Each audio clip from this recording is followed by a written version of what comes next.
Hey, welcome to the Gig Life Podcast. I'm your host, Stevie Taylor, and my guest today is Juanita Tippins. Now, Juanita is a singer, songwriter, vocal producer, and arranger. She's a poet. She's a mum. She's co-founder of Sydney band Sweet As. She's one half of the Confection team with Josh Begley. She's toured the world with Joe Bonamassa. She's toured with the brand new Heavies. She's sung with the Hoodu Gurus, Cold Chisel, Marcia Hines, just to name a few, and she's got some new music coming out soon. So always a great hang with Juanita. This is episode 133, Juanita Tippins. Here we go.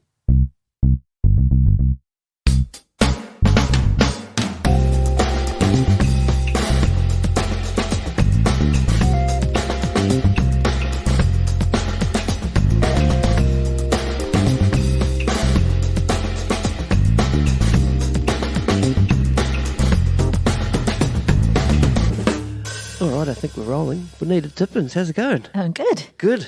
How are you? Good. I've actually been here for a couple of hours now. Yeah. And had an awesome feed and entertained by the kids. And we've got that hook in our head. I know. Since I've been broken. Can't know we're going to be dreaming about that now. No, that's wonderful. Yeah, it's good to be here. Good to be finally talking to you. And finally. Yeah. Been trying to plan this for a while. For a while, eh? Yeah. And, all different reasons why it hasn't happened, but it's all right. We're here now. Yeah. So, how's the last few months been? Things are starting to kick off, sort of gig wise, and we won't talk about what went on during COVID because everybody knows what happened and people weren't working and all that sort of stuff. But we're on the flip side of that now, and things are looking rosy. Yeah. And, so what's been going on? Actually, I've had a good year. Like we were talking about before. I had a few tours already this year, which I was really happy about. I think I was telling you before, the last COVID lockdown that we had, I was lucky enough to get a job arranging vocals for Marcia Hines' next album, which is a gospel album. Yep. So that was fun. Yep. I just sat here like a mad professor with my little setup, do all these crazy, vocal arrangements for the choir, for gospel choir. So that was fun, and we finally toured that. Yeah. How long was the tour? Just a regional? Yeah, it was over 3 weeks, but it was really just, excuse me, it was really just the vivid here. Yep. But obviously we had to rehearse for it, Okay. So in Sydney we used the Mount Druitt Choir, who are great. They're amazing. They were so good. So we used them for the Vivid shows, which was at St. Stephen's, I think it's called, in the city on Macquarie. Oh, not sure. Can't remember. Beautiful church. We did shows there. And then we did the Adelaide Cabaret Festival. Mm-hmm. We were there. And while we were there, we did that. And so we picked up another choir there. And then on the third week, we went to Hobart and we did the Festival of Voices and the ABC thing. Yeah, okay. The live ABC thing. Yeah, right. So, excuse me. So that was really great. I felt really emotional, because it was like you've been working on something for so long, then finally kind of can hear it how it's intended. Yeah. So that was good. And you were telling me earlier too, like all that, rehearsing and stuff you're doing at home here. Oh, you was recording? While you're doing recording, you made a whole lot of new I know. religious friends in the building. It's so funny because everyone's locked in, So I live in apartments and I am like recording all these parts and it's all Jesus this, Jesus that. Yeah. And I'd go out and I'd be like, oh my gosh, my neighbours are like, they're like, here she goes singing about Jesus again. Yeah. And I went out to put my rubbish in the bin and the little old lady's like, bless you, darling, bless you. I was like, so little old ladies in the building love me. They think I'm blessing in their building. Yeah, very good. So, yeah. And the other tour, which was really, really cool, and I got a buzz when I saw it sort of pop up on Facebook, one of the bands that I really, really loved, during the late 90s and into the 2000s was the Brand New Heavies. Yeah. Wow, man. Yeah, that was fun. How did that come about? Did you have any connection to those guys? Yeah, I actually got hired by the band. Yeah, right. So the two, one of the boys, so there's two boys that own the band. Yeah. Andrew Levy, He's the bass player. And Simon, who is the guitarist. Yep. And Andrew is a big fan of the Confection stuff that I do. You know, Oh, really? project? Yeah.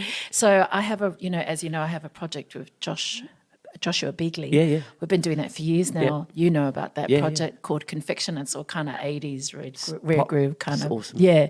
And he's a big fan of that. Wow, So okay. that's how I was on his radar. So right. they were planning their Australian tour to come here, and their singer who they're using at the moment, she's pregnant, and there's something with her visa or something. She couldn't get a visa through to come here. So he reached out to me and asked me if I would like to do it. And I was like, yeah, I'd love to do it. I love the Brand New Heavies, you know. So it was fun. They're great people. Like I had a really good time on that tour. But you also said they're a bit crazy. Oh, they're completely mad. Batshit crazy. Yeah. No, but in a good way. Yeah, you of know? course, They're just completely mad. You know, like so much fun. Like I think our stomach was so sore from laughing all the time. Yeah. Oh, excuse me. Yeah, but they were heaps of fun. Yeah. Like great musicians too, you know. I really enjoyed it. Yeah. So, yeah. Yeah. I'll go back the first time I ever saw you and met you, and it was very, very early days of Sweet As. You might not remember this, but it would have been... I would have met you through Rafferty and Shane, right? Yeah. So it was before I had my oldest girl, so it would have been maybe 13, 14 years ago. Oh, easy. Yeah, easy. And Rafferty called me up and says, "Oh, this band I'm playing in, I think you filled in for us too. I did, yeah. At the Bayview. That's right, yeah. Yeah. Oh my gosh, that's ages ago. Yeah, it was. Yeah. And I just remember, I mean, I don't think you were there right at the start. I think you'd come from another gig or something, but anyway, you might have turned up at the second set. Yeah. And you walked in and said hello or whatever, but I just saw you get up on stage, you just set your stuff down, you had your mark. Yeah. Head back straight, and I'm just going, man, that's conviction right there. And you know, this chick's got mana. Like, oh, thank you, yeah. So that was the first time you, I actually met you, and I had an inkling of the band because Sweet As, yeah. Before Sweet As, Rafferty and I was playing with Rafferty and a couple other guys in this band called Tribe. Yeah, Rafferty sort of stopped doing the Tribe thing and went off. He says, "I'm doing this new thing." Yeah. This guy's called Sweet As, and the rest is history. Hey, that's been a hell of a ride, that band, and through that sort of heyday. I mean, you guys were playing so much. Oh my gosh, we were doing like between 4 and 7 gigs a week. Yeah, yep. It was insane. Like residencies at the piano bar, and there were residencies too. That's so right. Like there'd be like say 4 residencies running at the same time. Right. Then we would have the extra gigs that will come in. Functions and weddings. And would be going from one gig to another. Like it was quite common for us to just have 2 or 3 gigs in a day. You know. Yeah. It's insane. It is insane. Yeah. It was insane. Yeah. Yeah. There was a lot of tequila consumed in that period. Well, I used to tag along with Rafferty to Rock Lily. Yeah. Every now and then, and right before everyone went on stage was up to the back bar and the massive tray of shots. Ridiculous. How any of us are alive right now is beyond me. But in saying that, we then had the saying that tequila fixes everything. It's like, oh my gosh, my voice is so tight. Have a tequila. Oh my gosh, I'm so sad. Have a tequila. So it was, man, those were good days though. Piano room, and we used to do that. Rock Lily. All of it was great. Yeah, we had a good run. I mean, we're still going now. Still got gigs now. But you know, everyone's doing other things as well. So we're not working like how we used to before COVID. You know. So. But still going. Yeah, that's good. Yeah. I was going to get to this a little bit later on, but you were telling me before about another little project that you've got going on. You're writing a book of poetry. Oh yeah. So let's we'll talk about that now. I write I write a lot of poetry. So I have this. Do you want me to tell the story about how I got published? Sure. It's getting published. A publishing company picked up my book. So the book is called I'm Saltwater, and it's Polynesian-inspired poetry, And my friend, she was at a author's seminar, kind of retreat thing, and there was a guy who got up, and he's from this big publishing company. He was doing a talk, and he went and talked to her. Oh, the cat. Oh my God, I cannot believe she's pissing on the counter. Oh, jeez. I'm going to kill her. Anyway, I'll fix that later. Fix it later. Yeah. So she went and talked to him, and long story short, she showed him one of my poems and said she's looking for publishing, because I did look into self-publishing, but it just seemed like a lot of work. So I was hoping, I just thought, if it's meant to be, it'll happen, divine timing, and this happened just before I left on the Brand New Heavies tour. Right. I get a phone call from my girlfriend, and she's like, I met this guy, I showed him your poem, one of your poems. He has this big publishing company, so he's really interested. He's been looking for someone that does what you do anyway. So I was like, that's brilliant. So so he got in touch with me, and I sent my manuscript over, and he loves it. So it's getting published. That's awesome. So I'm really excited. Obviously, there's still some things that need to happen before it gets published. Like I have a really good friend of mine, Georgia Masters, she's a Polynesian girl too, who's doing all the art. The art's beautiful. The artwork's beautiful. Yeah, you showed me one. Yeah, and I showed you one, and it's really beautiful. And then to go with, because I write quite visually anyway, so it makes sense to have art with the poetry. Yeah. I just want to create something beautiful. Beautiful to look at, beautiful to read, something beautiful that represents our culture, and just like I was saying to you before, it's like, it's kind of a shame that a lot of our young people are losing touch with their culture. Like, maybe this might, I hope that my poetry might inspire them to learn more, because, I have a lot of, in my poetry, is a lot of like references to gods and goddesses and our mythology and the elements and things like that.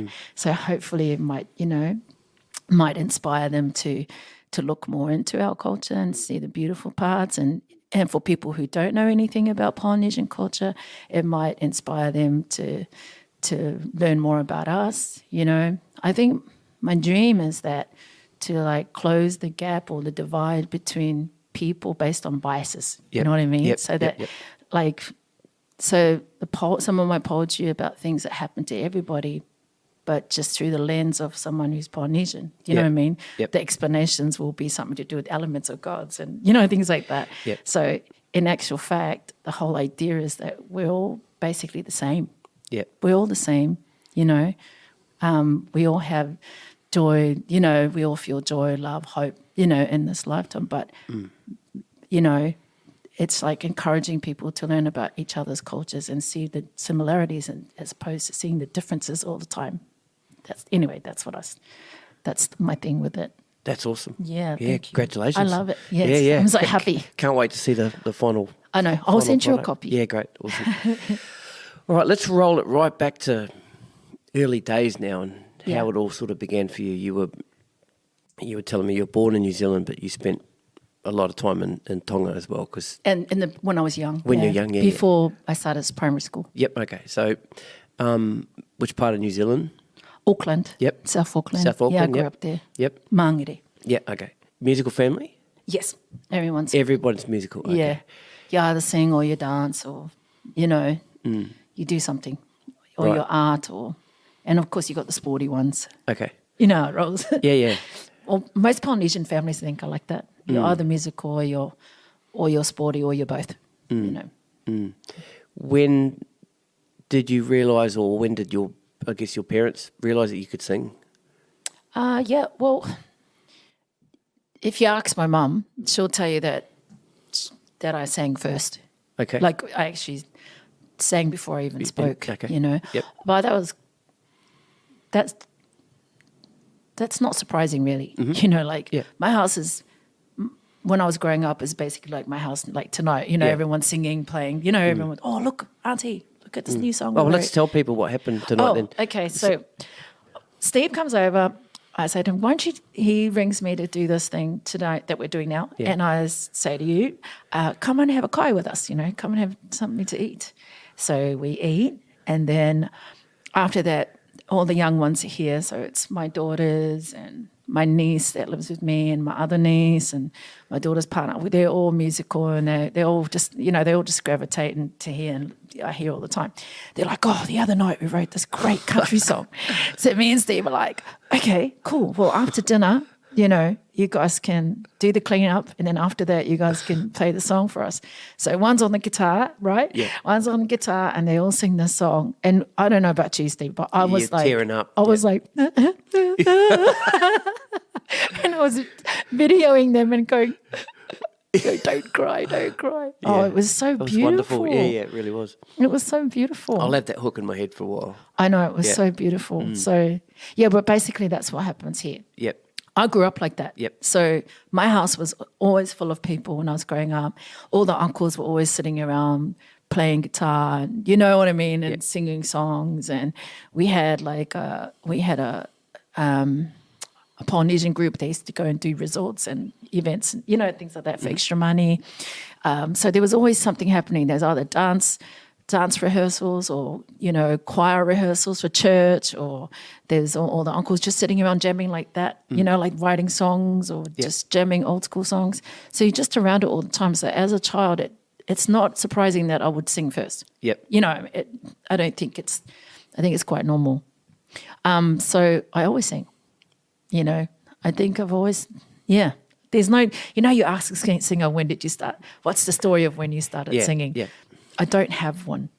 That is my story. Well, that is your story. Yeah, that is my story. Yeah. I don't have like some light bulb moment when I was like, Yep. oh my God, I'm going to sing. You know what I mean? I don't. Gotcha. Yeah, it was always just part of my DNA. Yeah. Or just part of who I was. Yep.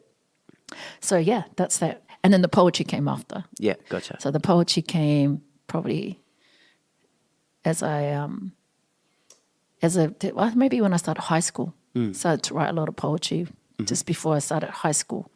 By then, I'd learned how to speak English. Okay. Yeah, so let's stay back a little bit on. So yeah, you said you were born in Auckland, New Zealand, and then before you went to primary school, I would travel a lot with my grandmother. You travel with your grandmother, which is in Polynesian culture quite common as well. Yep. You know, the grandparent takes the eldest child and just travels everywhere with them, you know. Yeah. But we're talking about overseas, Tonga, Fiji. Tonga and Fiji. Like she was always there. Yep. She was always going back and forth from there, so I'd always go with her. And then obviously I had to stay put when I started primary school because of starting school. Yep. So the uncles, they were all my babysitters because my mum and my grandma and the mamas would do day shift at this factory they used to work at, and the uncles would do the night, you know, because they had all immigrated obviously from the islands. At the same factory? Yeah. Yeah, they were okay. all at this Crown Pottery. Yeah, gotcha. So we had mean plates growing up. All our plates and cups, man, we had the meanest. It was so flash. We had the flashest like crockery ever, man. It was like, wow, look at all the friends because they got it from work. Yeah. You know, we had an onion in the fridge, but we had the meanest crockery. Actually, and so they all used to work at the same factory. It was actually quite funny. So they weren't like my babysitters. So they'd always be playing guitar and singing, and you know what I mean. They'd always be doing that. Yep. So what was the point of this? this? I was going to ask you, like when you were in Tonga and when you were in Fiji, right. you would have had that music. Oh, that was around well. as that well. was around but as well. I don't remember. You don't remember? Okay. Yeah, I was too young then. Okay, this is all gotcha. before I started primary school. Okay, right, gotcha. But of course, then I just know from what my mum told me that, you know, because obviously my grandma didn't start travelling with me until I was about 3. Okay. You know what I mean? So Yep. I was still at home when I was a baby. All right, gotcha. till about 2, maybe 2 or 3. So by that stage, you start talking. I sang first. Okay. You know, she's like, oh, no, you're always just singing. The uncles will be playing something, you'd be singing away, you know. Yep. And then I started talking. Right. Then they couldn't shut me up. Okay. Yeah. But you were still talking in Tongan? Only, I could Yeah. only speak Tongan. Okay. Yeah. Yep. I only spoke Tongan because they all spoke Tongan. I mean, English was second language for them. Okay. So, plus my great-grandparents are still alive. So, you know, Yep. they didn't know how to speak English at all. Right. At home, there was just no reason to speak English. Yep. You know, they only speak English when they go out Yeah, to gotcha, work or stuff like that. So no one spoke English at home. So I would only speak Tongan. And then, then I started school. Yeah, so when I started primary school, I couldn't speak a word. Yeah. I could say 3 phrases. It's you, it's me, what happened? And how often would you use those phrases All for the everything? time. For everything. Because they would be looking at me like, bleep, bleep, bleep, and I'd be Yeah, like, it's you? Which means, is what is it? Do you need something? Yeah. Or, okay, it's me? Yeah. And then I'm like, okay. And if I'm really stuck, what happened? Yeah. You know, with the hands, what happened? Yeah. Was it me? Was it me? Was it not me? Yeah. It was quite funny. They were my go-to phrases. Yeah.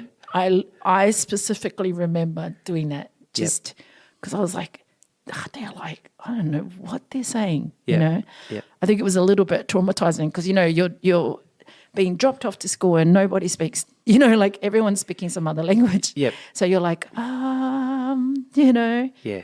okay, what English words do I know? It's you, it's me, what happened? Yeah. That's it. Let's roll with that. Yeah. You also said you had a was it Māori auntie? Oh, yeah. So I had, so growing up, I had like one of my uncles married to a Māori woman at the time. And across the road, as I went into high school, across the road, my mum had a really good friend, Auntie Anne. So she lived across the road, and me and her daughter, she had a daughter called Juanita as well. You've met Juanita? Have I? Yeah, the other Juanita. Oh, right. Okay. Yeah, so me and her were really tight. So she actually is quite interesting and Auntie Anne is really into her Māori tanga, you know. She's really great. And so a lot of times Juanita would speak Māori and I'd speak. We had this thing that we would do when we go out and we didn't want anyone to understand what we were saying. I would speak Tongan to her and she would speak Māori back. And we literally could understand each other. Yeah. You know, and in the beginning it was that, you know, when we were younger, Yeah. I'd speak Tongan to her and she'd speak Māori back and she would learn. So she actually has learnt to speak Tongan From that. Yeah. from that, and I've learnt Māori and she's learnt Tongan from that. I mean, obviously she's more fluent in te reo than she is in Tongan, but she can navigate through Tongan really easily. Yeah. Understand anything I say to her in Tongan, you know, like, and I'm the same with Māori. You know what I mean? So, so it's it's really. We've got some funny stories. That's cool. Oh yeah, my gosh, I can imagine. especially because we both moved here around the same time. Okay. And from New Zealand to here to Australia. Oh my gosh. Yep. We would go out and literally just do that all the time. Yep. Just speak in language. That's funny. All right, still back in New Zealand, then you gone up through primary school. So when did you move to Australia? I think it was mid-90s. Yeah, about the same time as me. So Yeah, about you, mid- so you yeah. did your high school in New Yeah, Zealand? I finished high Yep. school and Yep. then I came. So, yeah, it was probably mid-90s. Yep. Yeah. So still back in New Zealand, did you were you playing in bands at that stage? No, you just... Still doing the family? Just the family stuff. Yep. So, I would sing for my uncle's bands, you know. They used to, the uncles used to have their island bands. You know. They would do all the country songs like, Linda Ronstadt, Yep. all that. Bonnie Raitt. Yeah. They love all that stuff. Yep. So we did that and then we used to do all the church stuff. So, churches all had the choirs, the Tongan choirs, and then you had the other choir, the English choir singing English songs. Yep. And so just basically, and because we had the Polynesian group that used to do all the, and we all had to sing. You dance and sing, So it was that. So, yeah, basically that's all I did. Oh, except stuff for school. But that was it until I moved here. Yeah. So, I mean, not that was it. It was quite a lot, but Yeah, gotcha. But it was good training ground, you know? Like it was really good. I learned how to sing harmonies from my family, you know.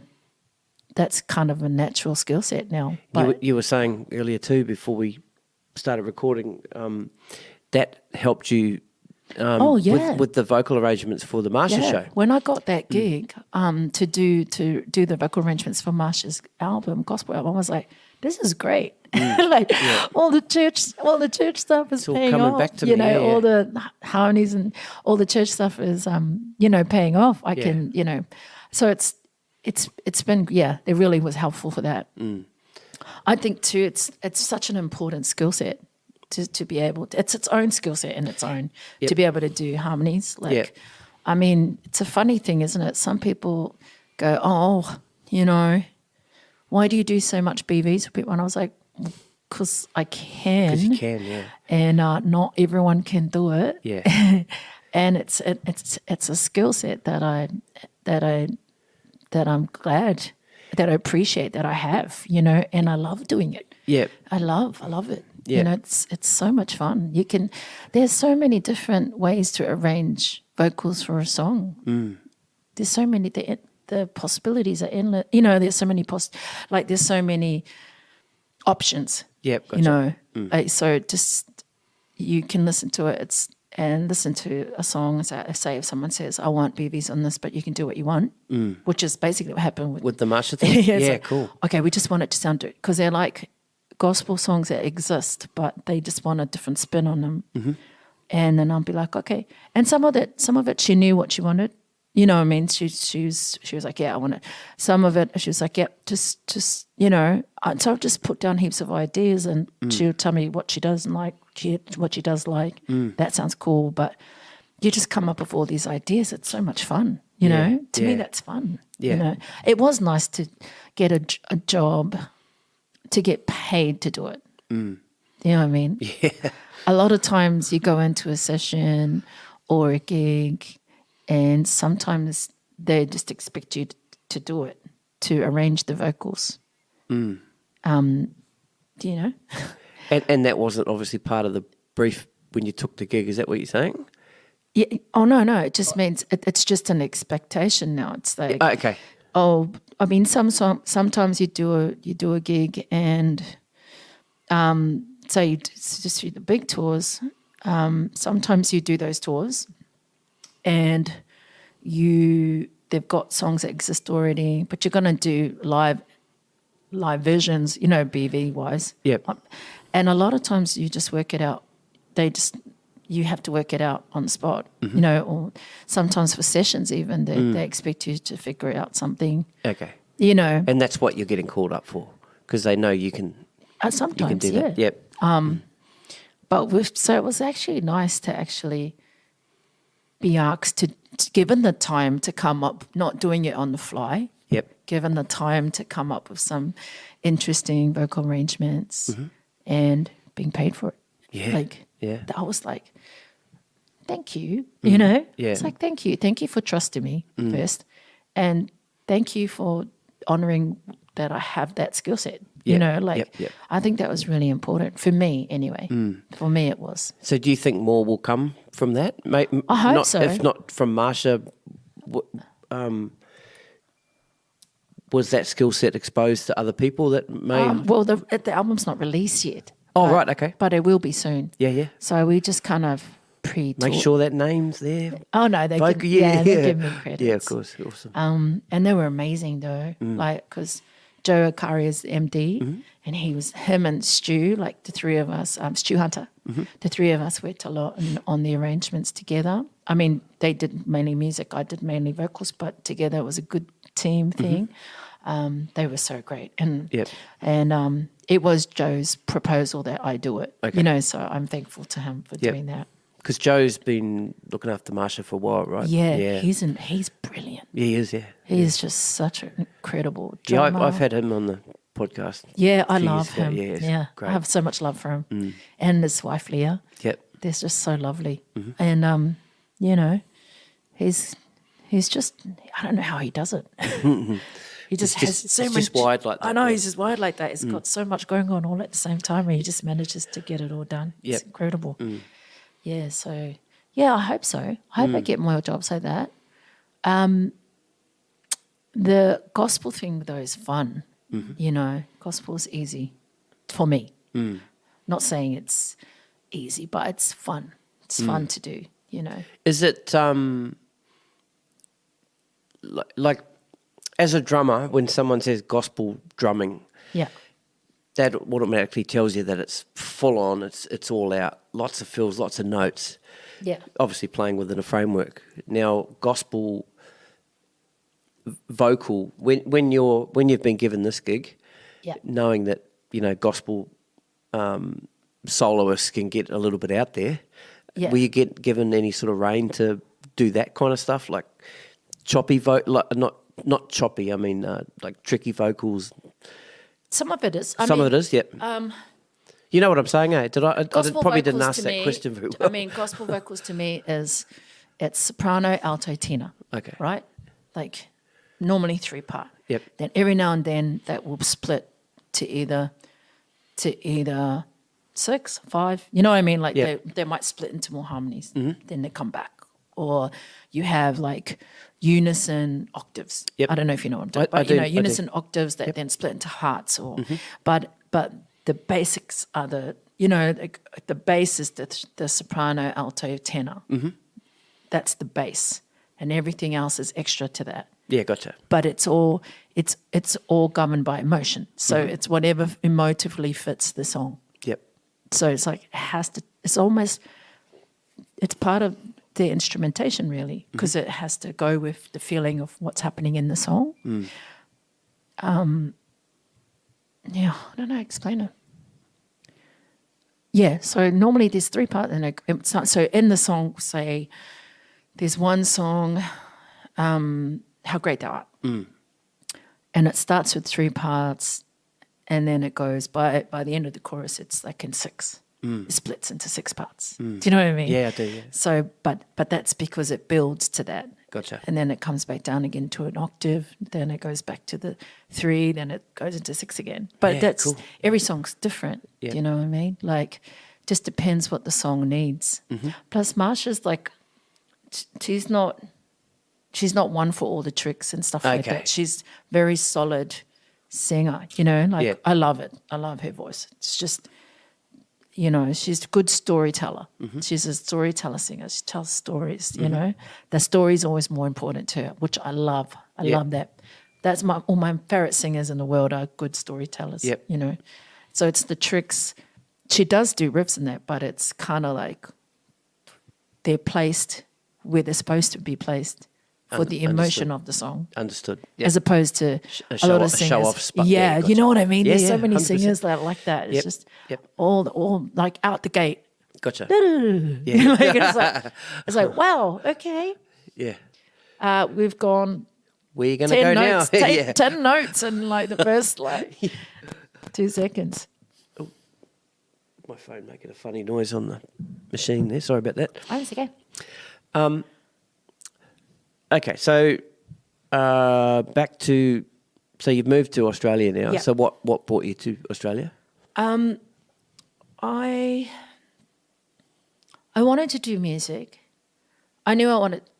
Well, I think my family were a bit like, "Oh, you're not going to make enough money off music," you know. Okay. And of course, you're not going to New Zealand. You know what it's like. Yeah. So, I wanted a break. And truth be told, I grew up in South Auckland. So I grew up, you know, once we're warriors, you know. Yeah, I didn't want to. It sounds terrible, but I wanted a different life for myself. I didn't want to be caught in cycles. I didn't want to, you know, I didn't want to be a statistic. Understood. I wanted to give myself the chance to have a better life, a different life, not better, just different. Yep. I, you know, just feel normal, not part of a freaking movie, because it feels like it. You feel like Yep. this, you know, like I just wanted a different existence, you know. So initially I was just coming. I thought I would go to Australia for 2 years and see how it pans out. And so I did that. And then, but within 3 months of being here, I was already singing. You know what I mean? So I bumped into some boys that I used to go to school with, and they were DJing at the time.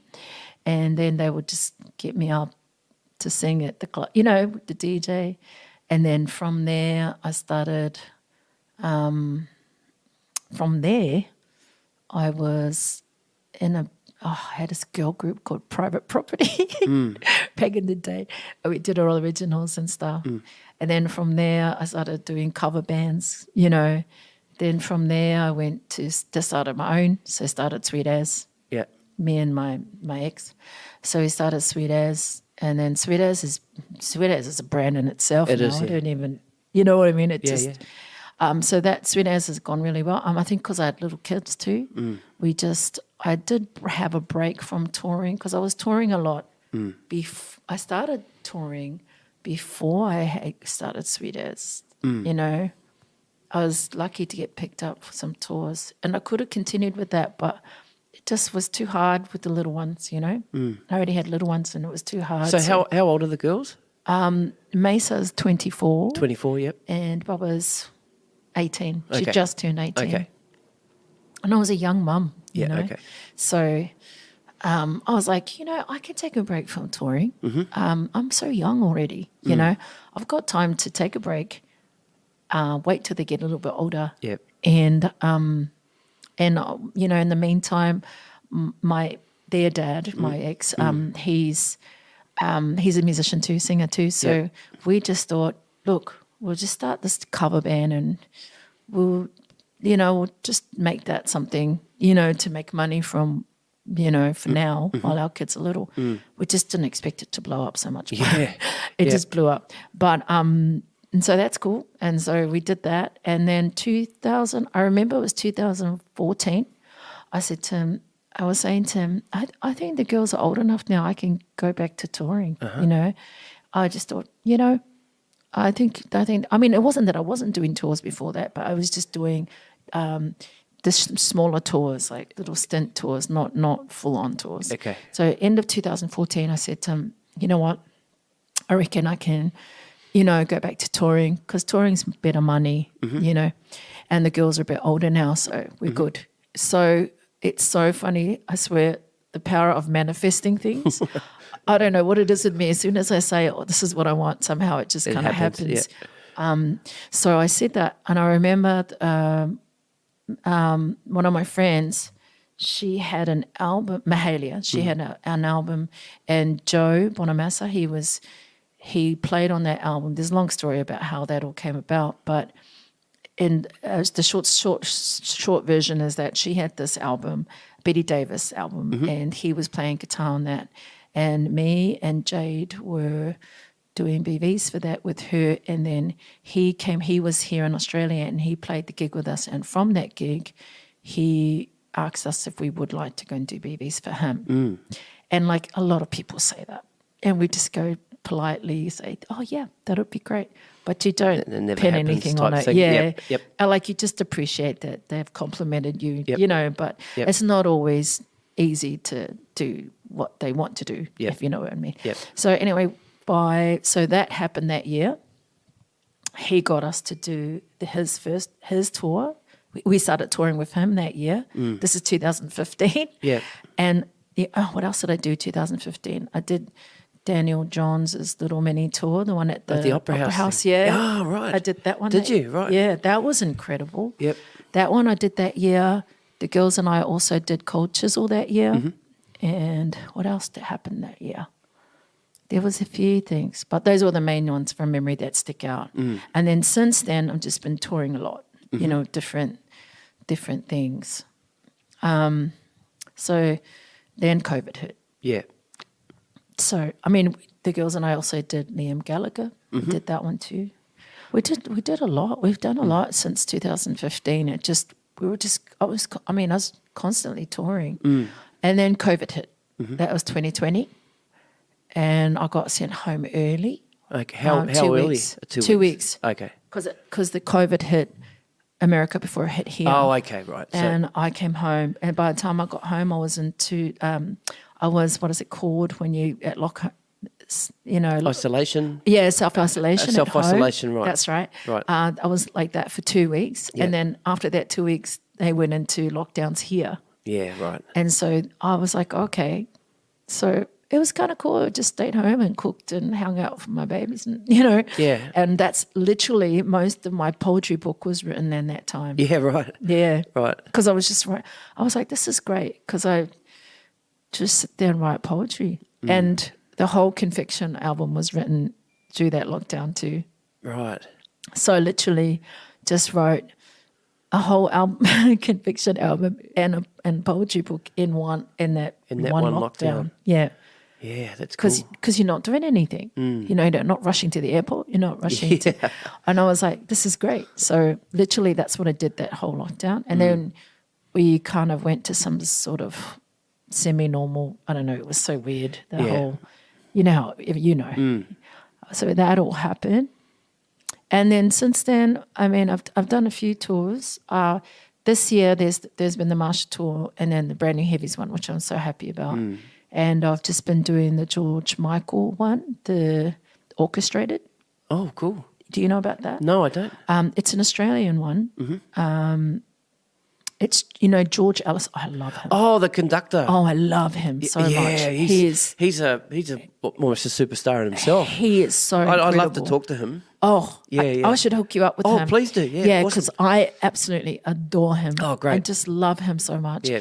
And he's an incredible conductor, and it's his orchestra. And Victor Rounds, you know Vic. Yeah. Victor Rounds, he's the MD of the band. Yep. So there's the band, the core band, and then the orchestra, and then different singers. So normally it's me, Andrew De Silva, Glenn Cunningham. Who else is there? They have a few other ones that come and do they alternate the boys, and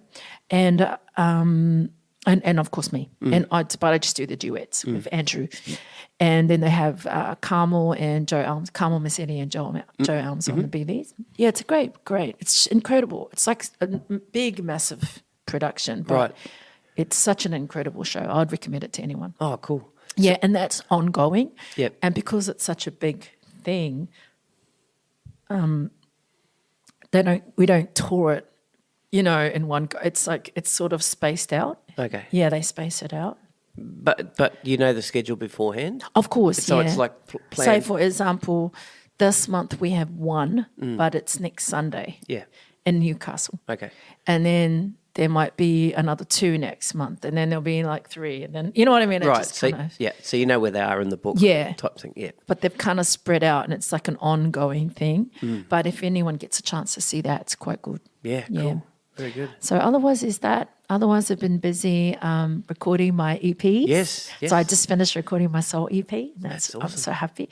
I recorded that at Declan Kelly's studio. Have you been there? I have. I interviewed him there. Oh, yeah. Yeah. So I recorded it there. Yeah, at Yep. the Nest. Yep. That's so cool. It I is. love it. It's Yeah. just a vibe. Yep. I keep wanting to steal his baby though, but she's like our studio bubba. Yeah. So that's been fun. I'm really happy about that. So you'll have to come to my listening party. Oh, man. That album launch. Can't wait. Awesome. Yeah. So what's the plan there? Okay, so the plan is I have 2. I couldn't decide because the thing is I love writing, so I wanted to do. This is my first. Obviously, you know about my Confection project, which is a project I do with Josh Bigley, but this is the first time I've done my own. Like on my own solo project. So I was like, okay, I really wanted to do a soul album. But then I was like, I can't do a solo album without reggae because I grew up doing reggae, Polynesian. So I was thinking, what do I do? So I came up with this concept that I would do 2 EPs, one soul EP and one reggae EP, and together they would make an album. Yeah, cool. So I'm calling the EPs, both of them, I'm calling them Two-Faced. Yep. So one is Two-Faced Soul and Two-Faced Reggae. Yeah. And then the artwork is my face, half of my face on one and half of my face on the other. And the artwork, so when you put the two EPs together, the covers, it makes one artwork. Yeah, gotcha. So that's what I'm doing. Awesome. So the soul one, I've just finished. Okay. So it's gone to mastering now. Oh, it has? Yeah, awesome. Yeah. So those, I'm really happy about that. So I wanted to record an organic, proper soul album. Yep. You know, live instruments. You know what I mean? Like everything kind of just done that way, you know. And so even when it goes to mastering, he's going to run it through tape and then bring it back. You know what I mean? Yeah. So it's going to be great. And I had Declan play drums. Yep. I had Adam on bass, Daniel March on guitar, and Robbie Wolf on keys. So it just sounds mighty. Yeah. And then I had my young loves sing BVs. Awesome. Mesa and Angel that we met tonight. Yeah. And I had some of my best mates and my family doing BVs, the boy BVs, you know, like Ricky Nefo, who's incredible. Have you ever met him yet? I haven't met him, no. Oh. I know who he is. Yeah, his voice is sublime. I love it. Don't get a big head, bro. Anyway, and he sings in a band. They have a trio called Mount Trio, and it's him and my cousin Sefo and another guy called Bauliasi. Anyway, so Ricky and Sefo by Val. He's V-Tribe. Oh, right, yes. Yeah, my cousin, Yep. he's in V-Tribe, I've the done lead some singer. gigs with He's the V-Tribe. youngest brother that sings. Yeah, right. So him and Ricky did a lot of the boy BVs on my album, except for, and Declan did some BVs too, and so did Leroy Jones. You know, you've met Leroy, right? I haven't. This it's funny you've mentioned Ricky and Leroy because they're two people that Josh mentioned the other night. Yeah, well, how do you think he got onto Yeah, exactly. them? Yeah. Nah, they're my bros. I yeah. love them. Yeah, I love awesome. them. They're my bros. Yeah. So them two, they're incredible singers. Sefo's an incredible singer too. So is Bauliasi, the other. So if you ever get a chance, you should go and watch them. Mount Trio, they're really good. It's awesome, crazy concept. It's like three guitars and three vocalists. That's the whole thing. That's great. awesome. Yeah, it's great. You will love it, bro. I promise you'll love it. So so I was really lucky to be blessed with them, you know, and it sounds great. Yep. Sounds great. It's gone to mastering now. So I was really grateful to Deck too. He did a good job. Yeah. Just recording it and mixing it. So that's been good. So now I'm excited to do the reggae one. Got all these things going on. I know. So I've finished that one. So that's finished and I'm like, cool. It's got to go to mastering. I just got to get the artwork done. I'm hoping I can have the book, you know, ready to sell at the same time. You know, that would, but, you know, you got to trust divine timing. Whatever happens, happens. And in the meantime, once that gets sorted, I'm going to start recording the reggae one. Okay. Because I've already written most of the songs. I just have to record them. Yep. So that will be fun. Would you change your band? Yes. Yes. Okay. Specific reggae guys. Well, yeah. Yeah. Have you chosen them already? I'm still tossing it up. Yep. The soul one was easy. I knew it was going to be them. Yep. Plus, most of the songs I wrote with Daniel March and Adam Ventura, so they were always going to be there. Yep. And it made sense to use Deck. Yeah. And soul keys, Robbie Wolf. Come on, who else are you going to? You know, he's so great. So I'm really happy with it. I can't wait for you to hear it. Yeah, cool. Can't wait. It's mean. Yeah, I like it a lot. I like it.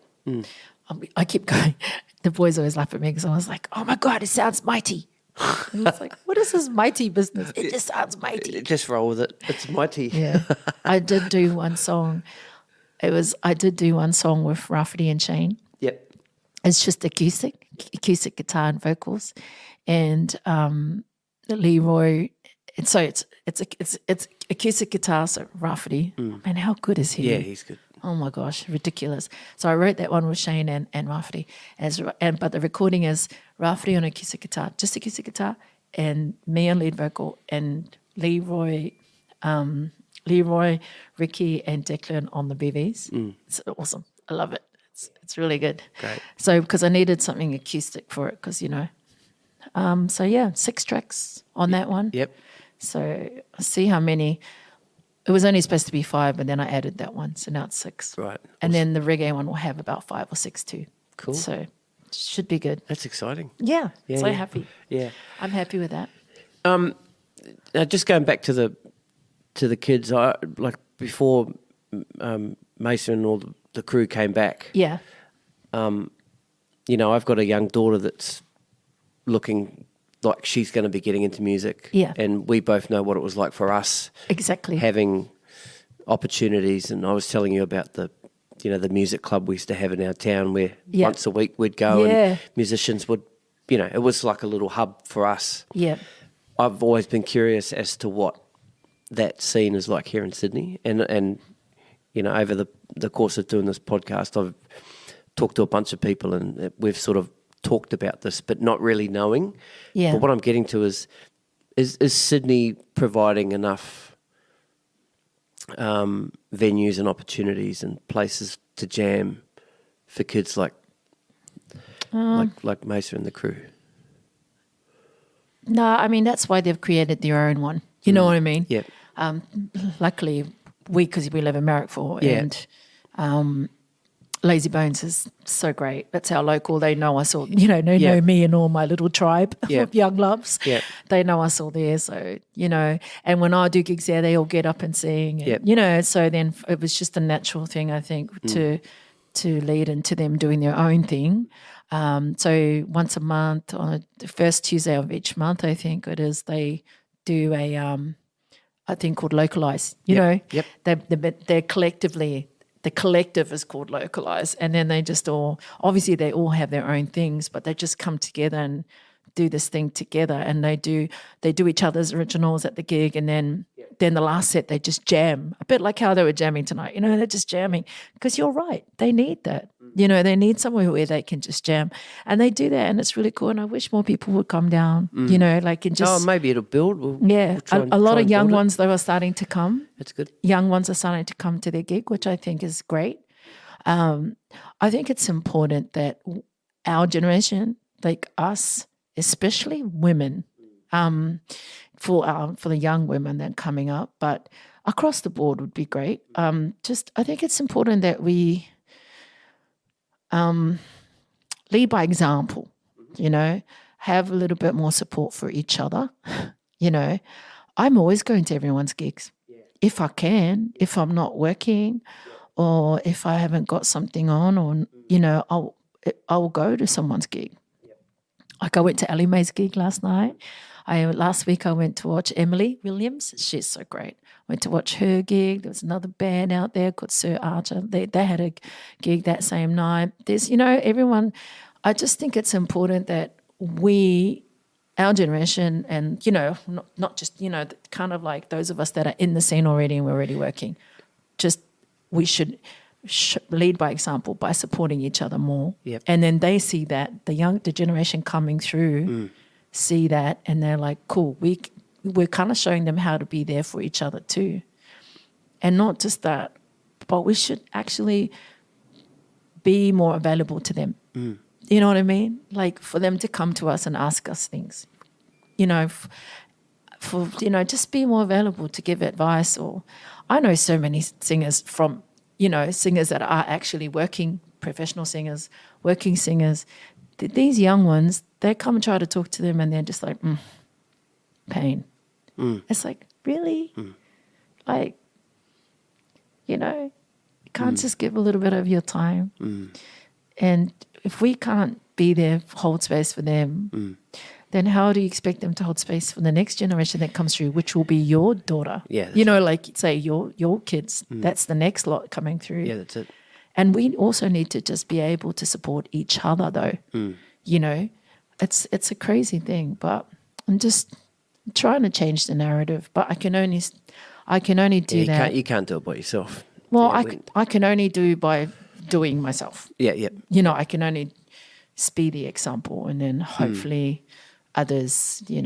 It's something I talk about a lot to everyone. I'm just like, we need to, we just need to like do better, be better examples, like support each other more so they see monkey do. You know what I mean? So they see us supporting each other, they'll support each other, and it creates a better culture. Yep. Instead of this tall poppy thing that's going on, like, you know what I mean? Just create a better culture within our industry. Yeah. New Zealand's so good, everyone in New Zealand supports each other. Yeah. Our music gets played on the original music gets played on the radio. Yep.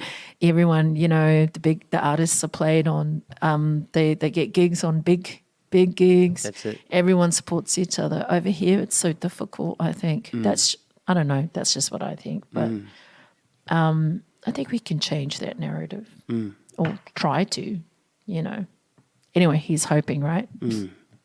Throw a penny into the wishing well. Yeah. What do you think? Well, I agree with you supporting and, hopefully the kids sort of picking up on that. But the scene where I am, it's sort of top 40 covers bands and I get it. That kind of thing, and having played in those kinds of bands for most of my, I've got nothing against it. It's just what I did. I guess I wish there was more original music in places out where I am. Yeah. And because sometimes it's hard for me to get, out here to Marrickville on a weeknight. Yeah, I understand. So I guess that's where I'm coming from. But I mean, if there was more of a original sort of soul funk type scene out where I am, it would be great. But I mean, I'm not adverse to doing covers. Like, obviously, I'm grateful that we're able to do. There's a thriving cover scene that you can do the covers and it pays the rent and puts. I mean, dude, Sweet as put food on the table. Yeah, of course. Clothes on my baby's back, shoes on their feet. You know what I mean? Like, I'm not against doing covers. No. I still do cover gigs every now and then. Yep. I just would like to do more original gigs. Yep. Which is why I'm just like, okay, if I want to do that, I need to do create product, create my own original music, which is so much fun. I wish I'd done this earlier, and then that way I can just continue to do that and hopefully get more gigs doing that. I just wanted to finish it first. You know what I mean? Just finish my EPs first, and then I can start doing gigs once I've got product. You know what I mean? Like once I've got CDs to sell and stuff, that would be great. It'd be great. Like, not that I don't, nothing against covers at all. Yep. Like I said, still an honest living. You know what I mean? It's still an honest living. And I'll still, if I get strapped for cash, I'll still go and do it. I'll still go and do cover gigs, of course. What else am I going to do? And you also mentioned, because you couldn't do the Joe Bonamassa tour this year because of my visa. That kind of thing, but, maybe that's next year. Maybe, it depends. I'm not sure. It all depends, This all depends. Nothing's concrete. You know what I mean? Like, nothing that's our industry though. It's just like that. I would like to do more original gigs. I've done some already. It's a vibe. And I'm really grateful that people come to that gig too. You never know. Like, you don't know if people will come to an original gig. And I remember while I was recording, when I started, just in the beginning when I started, before I started recording, I wanted to do them live to feel them out but first before I recorded them. Yeah. It's a part of the process for me. Yeah, for me. I don't know, everyone's different, but for me that's part of the process.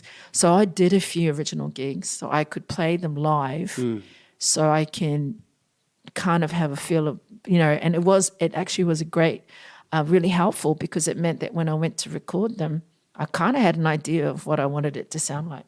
That's cool. So when I did those shows, I didn't know if people would come to something like that, because I just feel like everyone's used to see me doing covers, and Confection, as you know, is more a studio project. Yep. It's mainly so I was really surprised when I'd pack out event, to come and do it with him. And I was like, this is great. It felt right. I was thinking, I'm supposed to be heading this direction, I think. Awesome. Yeah, so you're going to have to come to a gig now, Bo. Well, we're coming. Don't worry about that. Yeah.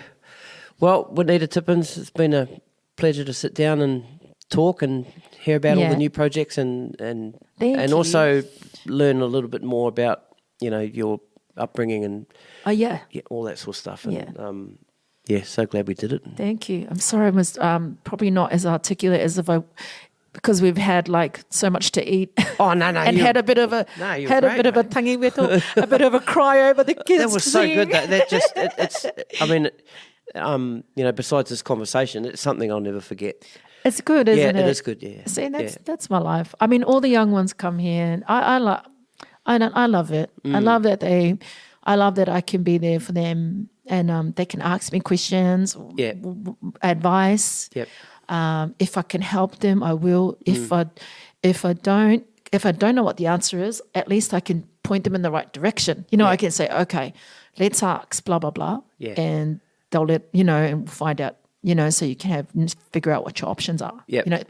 Otherwise, I welcome it. I love when they're all here and everyone's jamming and writing songs, and the house is always really creative like that. Yeah, it's cool. It's crazy. Yeah. And what's cool from my side is, through COVID and with the podcast, having done so many of my interviews face to face, like most podcasts, it all went to Zoom and that kind of thing. So, for one, there's a bit of a disconnect there when you're looking at someone on the screen, but you also don't get, I was talking to Josh about this the other night too, you don't get the hang beforehand and you don't get the hang afterwards. Yeah.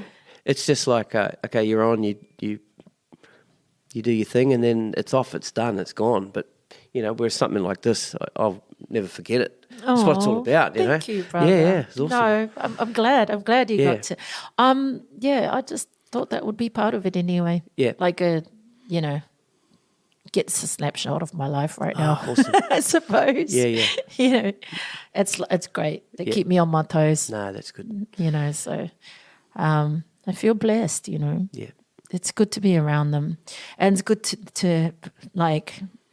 it's nice to know that I can be a small part of what keeps them hungry to keep, keep being interested in doing music and expressing themselves and, it's so beautiful. I feel extremely lucky that I'm surrounded by it still, so it's great. Yeah. And a lot of the boys, like you met Lani as well. Yeah. She's an incredible bass player. Yeah. She's going to be so good.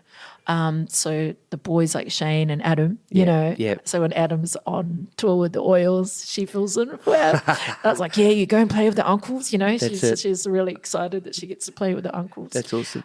So I think it's good. I think more of us are doing our part to kind of embrace them in. And they learn from us, we learn from them. Do you know what I mean? It's not just one way. Yeah. But I remember, I like how we were talking about this before. You and I grew up like that, where we had the uncles and the aunties around, and you kind of learn from them and they learn from you, and it's kind of, I don't know. I don't think it's as what's the word? As common now as it was when we were younger. So I think me and the boys are trying to do that a little bit. Yeah, just kind of have that kind of space for them. So cool. It's good. It does make a lot of difference, I think. Yep. Yeah. So that's it. You're going to have to come down. For sure. Come to more jams. Yeah, I can't wait. Thanks, Neat. Talk to All you soon. good, Bray. All Love right. you. Catch you. Love you too. Bye.